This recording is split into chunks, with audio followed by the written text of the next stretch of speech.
Hey Rough and Tumblers, Father Mitch here. I thought I'd take you on a quick tour of the log cabin that I built here on my property in the suburban wilds of Richmond, Virginia. The foundation is a traditional block foundation.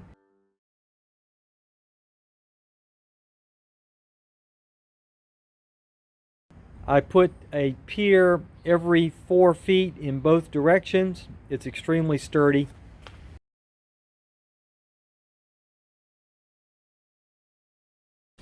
It's 2x6s, and then we have 1-inch deck boards for the floor.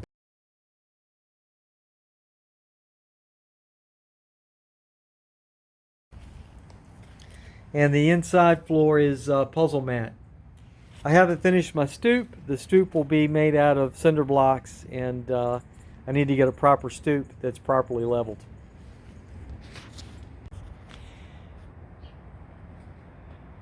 The cabin is built out of landscaping timbers, and it's built using the butt and pass method.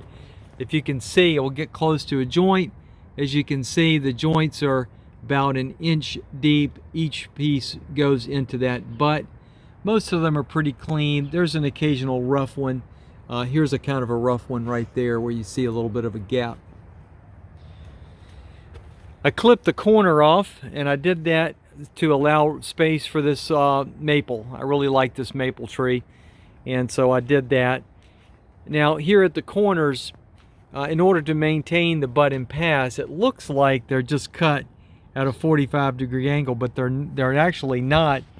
They go in a pattern so that it goes inside the wood for a short distance where it's not seen.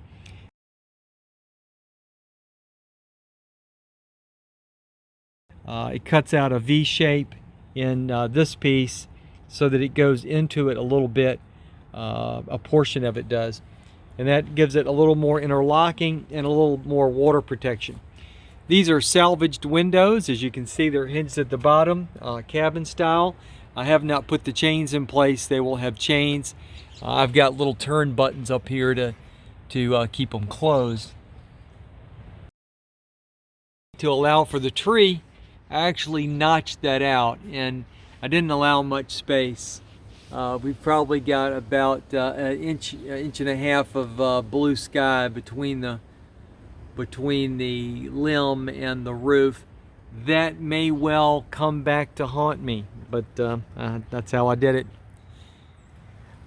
Yeah, the only thing I did not build on the cabin were the windows and the door. My father-in-law built the door, and God bless him. It's tongue and groove construction. Now when you get to the inside, as you can see, I'll leave the door open for light. We have a central beam. It's a 4x6. It runs the length of the 12 feet. And I have landscape timbers, and I have those arranged edge up. Round edges up and down so that I get the longest dimension.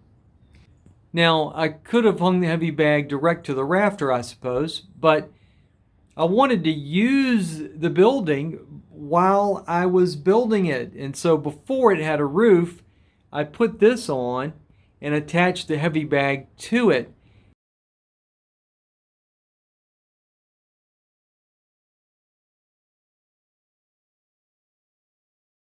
When I finished it, it was there, and I decided to kind of leave it because it keeps a lot of stress off the roof, and it's extremely sturdy. Now you can see a little daylight in the cracks. I'm going to come back and chink that soon. I did not run power out here. I've got a little buddy heater for heat, and then I've got a couple of drop lights out here with batteries to run those. Take a look at the roof.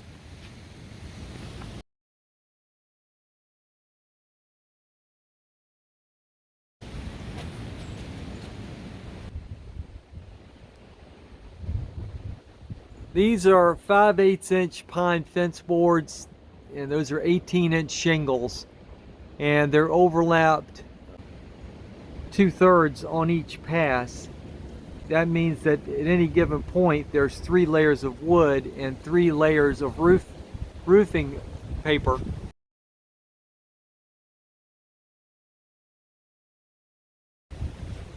The roof does not leak and probably will not leak until long after I'm deceased.